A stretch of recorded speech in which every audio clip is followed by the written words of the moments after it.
Le week-end dernier, j'ai regardé une série que vous connaissez peut-être, qui s'appelle La Servante écarlate, et j'ai trouvé les lumières, les couleurs vraiment magnifiques. Aujourd'hui, nous allons essayer humblement de reproduire le look que l'on peut voir dans cette série, avec DaVinci Resolve bien sûr.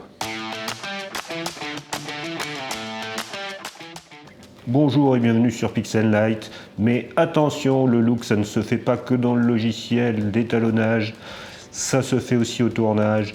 J'ai ici une lumière derrière moi avec un Fresnel qui éclaire à travers la vitre. J'ai rajouté un petit peu de haze avec la machine à brouillard. Ici j'ai une lumière qui va éclairer un peu les ombres sur l'ensemble de la pièce, qui éclaire le plafond de la pièce. Sur cette lumière, j'ai rajouté une gélatine bleue pour donner un peu de bleuté dans les ombres.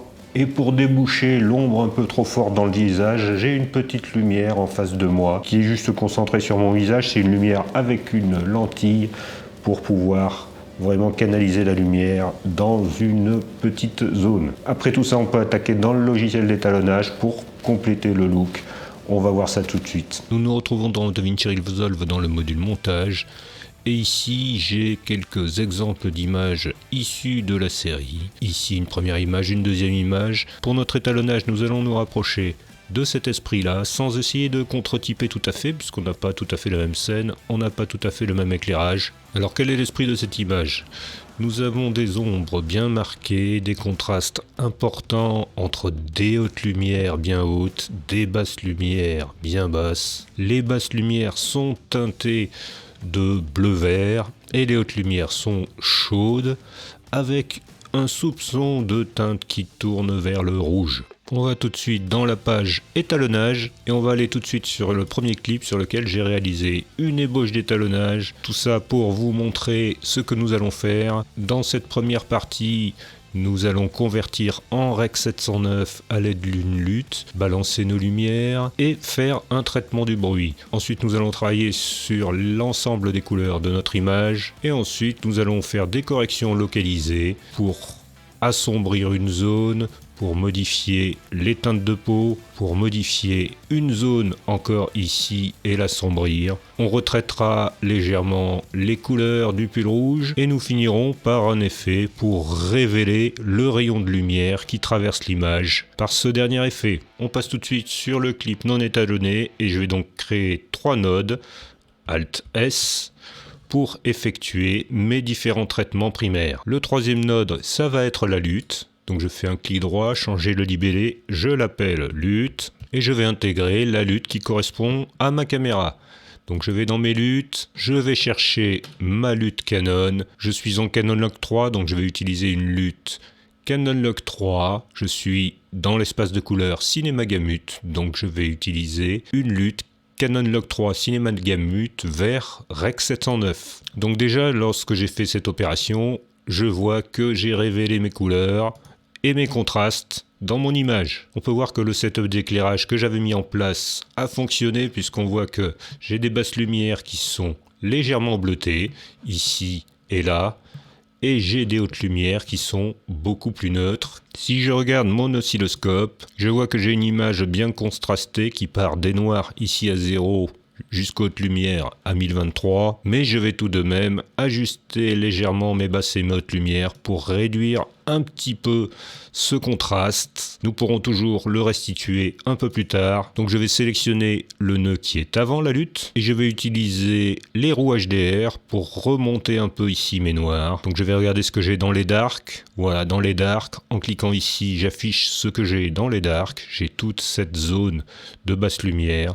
Donc je vais remonter un petit peu ça. Je vais ensuite baisser un petit peu mes haute lumière dans les lights et puis je vais aller dans les highlights et je vais là aussi baisser un petit peu mes highlights pour au départ de mon étalonnage avoir toute mon information entre 0 et 1023. Dans ce node, je ne vais pas toucher aux couleurs. Si je regarde dans ma zone la plus neutre qui est ici, j'ai des couleurs qui sont pas mal équilibrées. Ici, avec ma pipette, je vois que j'ai rouge, vert, bleu qui sont équivalents. Cette zone est une zone blanche qui est éclairée par ma lumière qui vient de derrière. Et c'est sur cette lumière que j'avais réglé la balance des blancs de ma caméra. Donc ici, j'ai une balance des blancs correcte par rapport à ce que je recherchais lors de ma prise de vue, pas besoin de faire de retouche de couleur. Alors nous voyons ici, si je zoome un peu, que nous avons pas mal de bruit. Donc je vais faire un traitement du bruit en amont de tout le reste. Dans mon premier node, je sélectionne mon premier node, je vais le renommer bruit. Je vais aller dans mon traitement du bruit ici. Je vais effectuer une réduction du bruit temporel. Je vais sélectionner 3 images par exemple, ça va suffire. Et je vais monter à la fois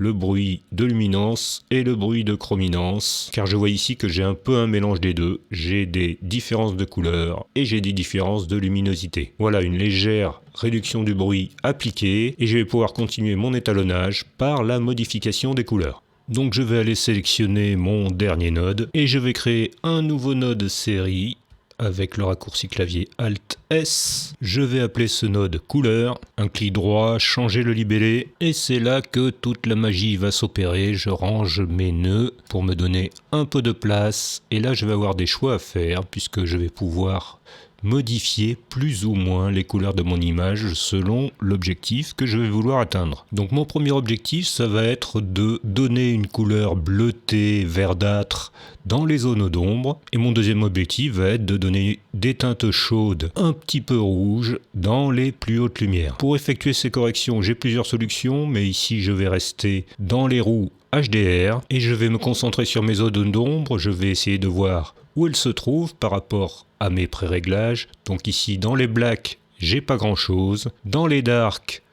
j'ai beaucoup plus de choses. Et dans les shadows, j'ai la plus grande partie de ce qui m'intéresse. Donc je vais commencer par modifier mes shadows. Alors je pourrais agir sur la roue ici, mais pour être plus précis, je vais utiliser les coordonnées XY que j'ai ici. Donc les X c'est sur cet axe et les Y c'est sur celui-ci. Donc je vais vouloir descendre vers les verts. Donc pour descendre, il faut que je descende en Y.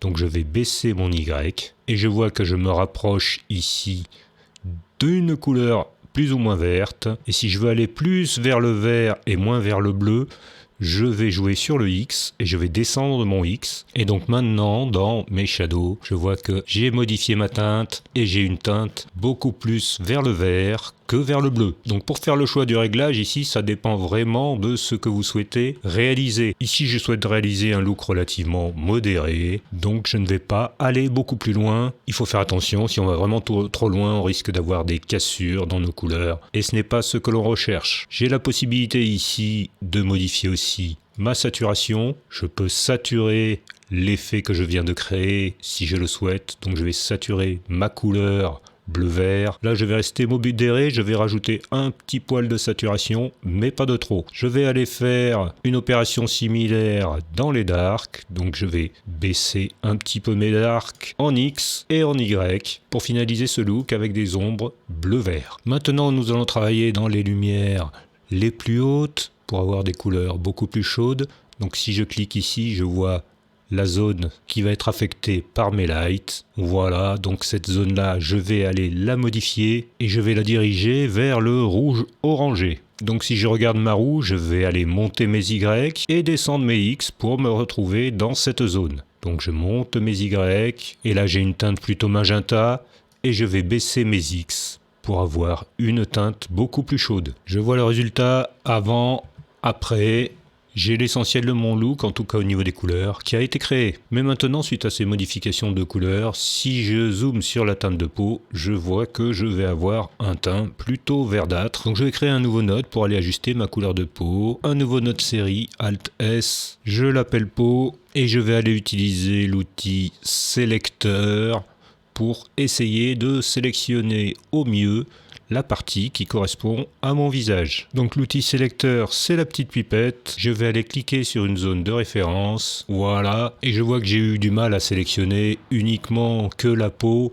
Car en effet, dans le décor, on a d'autres teintes qui se rapprochent de la peau. On va essayer d'ajuster ça ici. Donc ici, dans ma teinte, je vais remonter un petit peu ma teinte. Je vais utiliser l'option de nettoyage des noirs pour éviter les petits points que je peux avoir dans les noirs, nettoyage des blancs pour nettoyer ma zone sélectionnée. Je vais augmenter un petit peu mon rayon de flou pour ne pas avoir quelque chose de trop tranché. Et je vois que ça ne suffit pas, je ne peux pas avoir quelque chose de plus affiné sur cette image-là.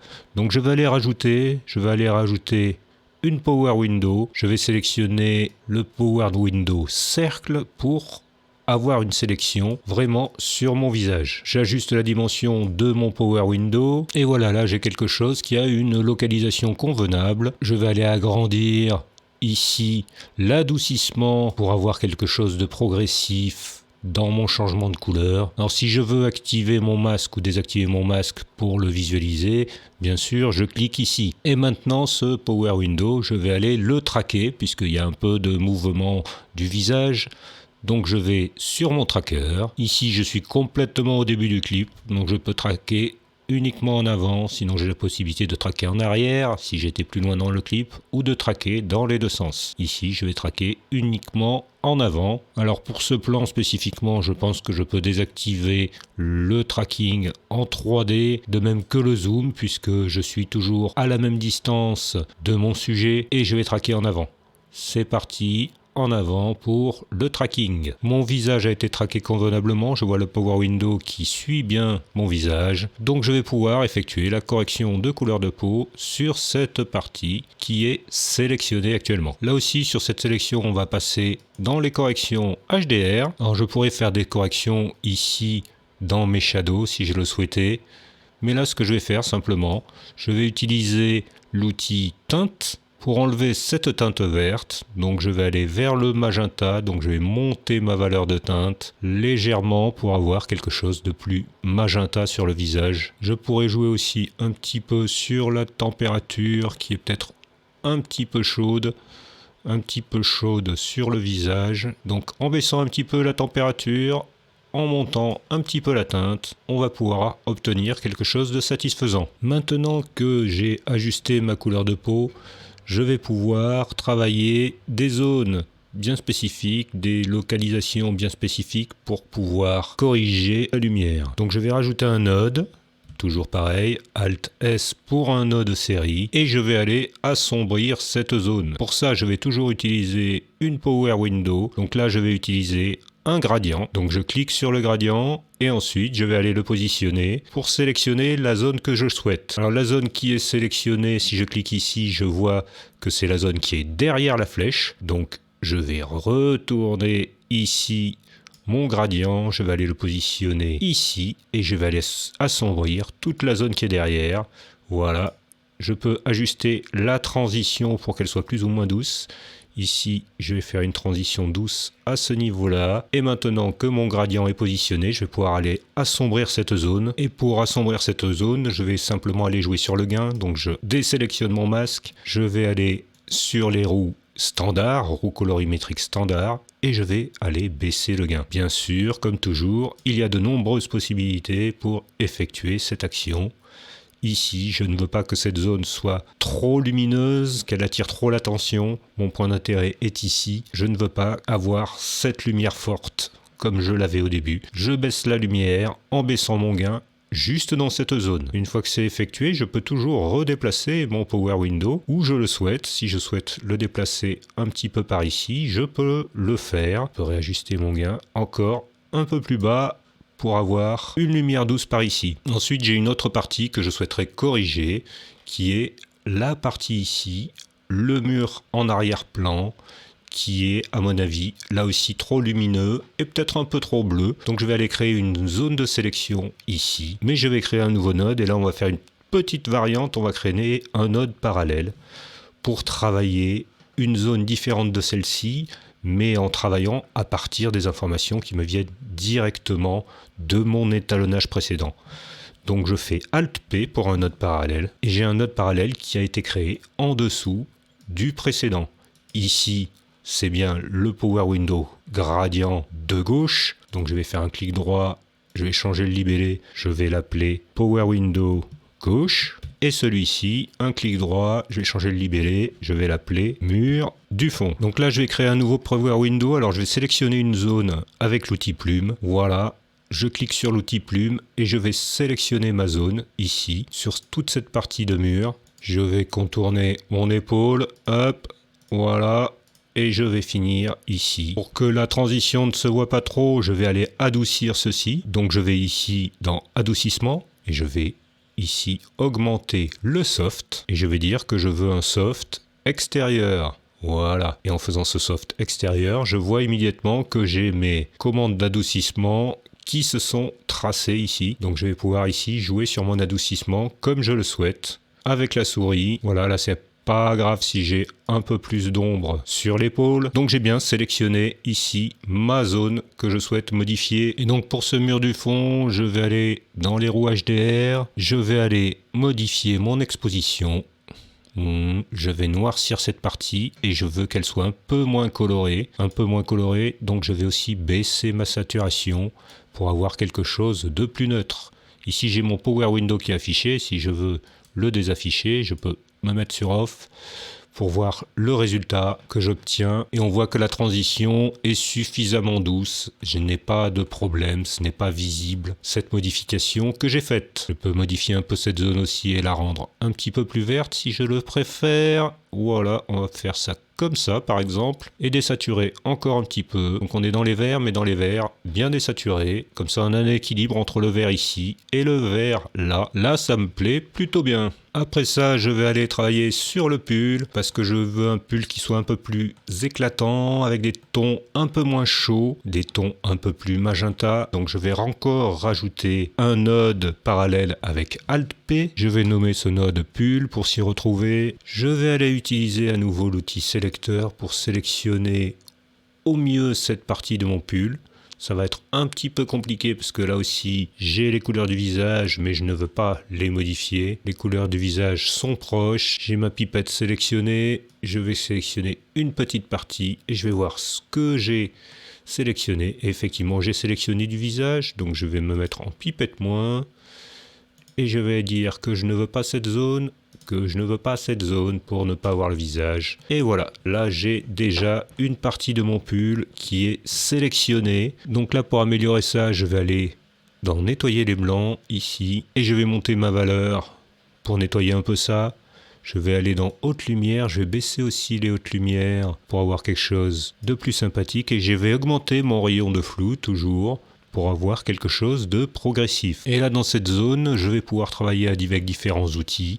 Je peux modifier bien sûr ma température si je le souhaite. Mais là en l'occurrence je vais vouloir modifier ma teinte, qu'elle soit un petit peu plus magenta. Et modifier ma saturation ici dans les roues colorimétriques HDR. Une petite modification de cette couleur pour avoir un rouge un peu plus vif et un peu plus magenta, voilà. Pour finir après tout ça, je vais aller sélectionner ma sortie de mon nœud parallèle et je vais rajouter un nouveau nœud série et là je vais créer mon rayon de lumière, du moins je vais révéler mon rayon de lumière et pour ça je vais utiliser un effet OpenFX que je vais chercher ici dans les effets et que je vais trouver beaucoup plus bas dans les effets de lumière. Et cet effet s'appelle bien sûr rayon de lumière. Donc je vais le glisser ici sur mon node. Par défaut, le réglage n'est pas du tout satisfaisant. Donc ici dans l'inspecteur, je vais pouvoir régler mon rayon de lumière. Je vais pouvoir aussi le régler ici. On voit que mon rayon de lumière, il vient de là-haut. Moi je veux qu'il vienne de la fenêtre déjà. Donc j'attrape le point et je le mets derrière la fenêtre. Je vais ensuite régler sa longueur. Je veux qu'il traverse vraiment l'image. Et là vraiment ça va être à votre goût. Là déjà c'est pas mal. Ensuite je vais pouvoir régler l'adoucissement si je le souhaite pour régler les contrastes dans mon rayon. Si je monte ici mon adoucissement, je ne vais plus voir cette zone de contraste. Si je le baisse complètement, je vais la voir de manière encore plus importante. Là je vais laisser la valeur par défaut qui m'a l'air satisfaisante. Je vais pouvoir régler mon seuil source pour avoir plus ou moins de lumière dans l'image. Là, je vais le monter un peu pour ne pas avoir une lumière excessive. Ici, avec l'aspect des hautes lumières, je peux aussi modifier mon intensité. Donc là, j'ai quelque chose qui me plaît pas mal. On va rester comme ça, mais on ne va pas s'arrêter là. Pour finir, je trouve que mon image n'est pas forcément encore assez contrasté, donc je vais rajouter un dernier node pour ajuster le contraste. Alors pour redonner le contraste, j'ai plusieurs solutions. Je pourrais bien sûr jouer sur le contraste et le pivot ici, mais je peux aussi jouer sur mes paramètres de mes roues HDR, ou ici sur les paramètres de mes roues colorimétriques en baissant un peu le lift par exemple. Mais je vais encore une fois utiliser l'outil que je trouve souvent le plus précis. Je vais utiliser les roues HDR et ici je vais choisir de baisser tout ce qui est shadow.